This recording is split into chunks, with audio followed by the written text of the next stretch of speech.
Selamat datang ya di Ruang Nalaria. Ruang di mana nalar berpikir, rasa berbicara, dan cerita menemukan maknanya.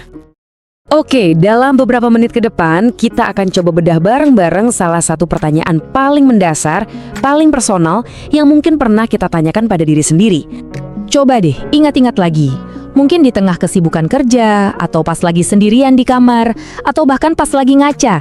Pernah nggak pertanyaan ini tiba-tiba aja muncul di kepala Anda? Pertanyaan itu, siapa aku sebenarnya? Kedengarannya simpel ya, tapi percaya deh, pertanyaan inilah yang jadi inti dari seluruh perjalanan yang akan kita bahas hari ini. Dan yang perlu banget kita tahu, dari kacamata psikologi, pertanyaan ini tuh bukan tanda kita lagi bingung atau tersesat. Justru sebaliknya, ini adalah sebuah undangan. Awal dari sebuah perjalanan psikologis yang sangat-sangat bermakna. Oke, sekarang mari kita selami lebih dalam lagi. Kalau para psikolog ngomongin soal jati diri, sebenarnya apa sih yang mereka maksud? Jadi gini, jati diri itu bukan cuma satu hal tunggal. Anggap aja ini kayak sebuah mozaik yang kompleks. Sebuah gambaran utuh yang tersusun dari banyak banget kepingan-kepingan penting yang saling terhubung. Nah, ini dia kepingan-kepingan mozaiknya. Ada nilai-nilai hidup, apa yang kita anggap paling penting.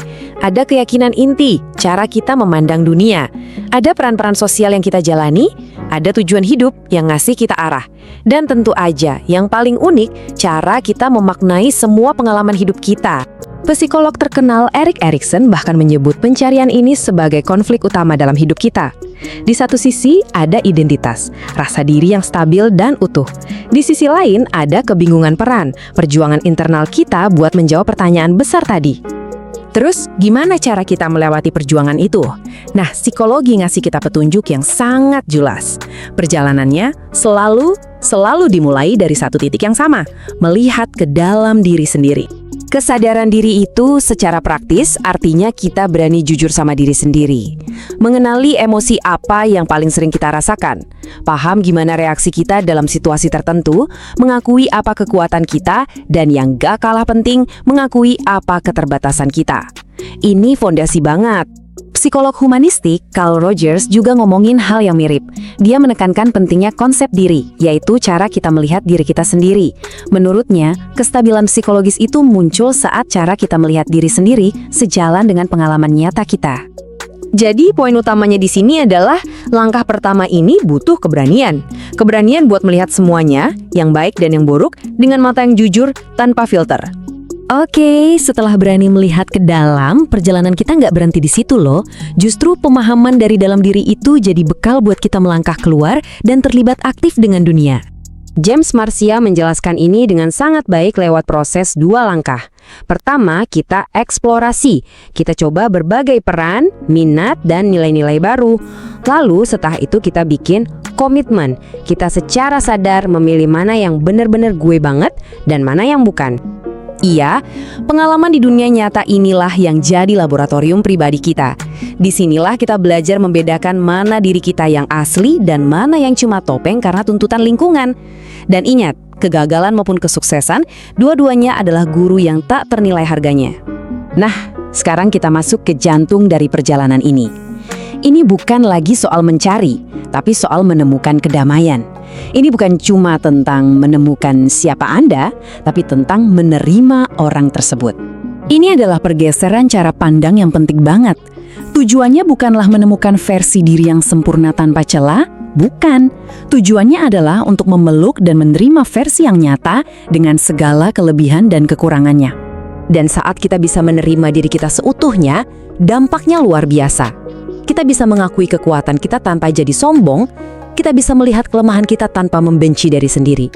Dan yang paling membebaskan, kita mulai hidup berdasarkan kompas internal kita, bukan lagi sekedar untuk menyenangkan orang lain. Lalu ada Viktor Frankl, seorang penyintas Holocaust yang memberikan perspektif yang luar biasa mendalam. Menurutnya, kita nggak bisa punya identitas yang kokoh kalau kita nggak punya rasa makna atau tujuan dalam hidup. Frankl mengajak kita untuk merenung. Coba sekarang, tanyakan pada diri Anda, apa sih yang benar-benar sungguh-sungguh penting dalam hidup saya? Pertanyaan kedua, ini lebih dalam lagi. Untuk apa atau untuk siapa saya bersedia bertahan melewati kesulitan dan terus berjuang? Jawaban dari pertanyaan ini adalah inti dari ketangguhan kita. Dan yang terakhir, sebuah pertanyaan tentang warisan. Nilai-nilai apa yang ingin saya tinggalkan di dunia ini? Ini mengikat makna pribadi kita pada sesuatu yang lebih besar. Nah, ini pemahaman yang sangat krusial di zaman sekarang. Kalau kita berpikir kita akan menemukan jati diri lalu selesai, itu keliru. Identitas itu bukanlah sebuah tujuan akhir yang statis. Jadi, kalau Anda merasa diri Anda berubah seiring waktu, seiring pengalaman baru, itu bukan tanda kebingungan, justru sebaliknya. Itu adalah tanda kesehatan dan kedewasaan psikologis. Diri kita ini dirancang untuk terus tumbuh dan berevolusi. Pada akhirnya, seluruh perjalanan ini bermuara pada kesimpulan yang indah ini. Pencarian jati diri bukanlah sebuah kompetisi untuk menjadi yang terhebat. Ini adalah sebuah proses seumur hidup untuk menjadi diri sendiri dengan penuh kesadaran, dengan penuh kejujuran, dan dengan penuh tanggung jawab. Terima kasih banyak ya untuk kalian yang sudah hadir dalam Ruang Nalaria. Ruang di mana nalar berpikir, rasa berbicara, dan cerita menemukan maknanya. Sehat selalu, bahagia selalu untuk semuanya. Sampai jumpa di episode berikutnya.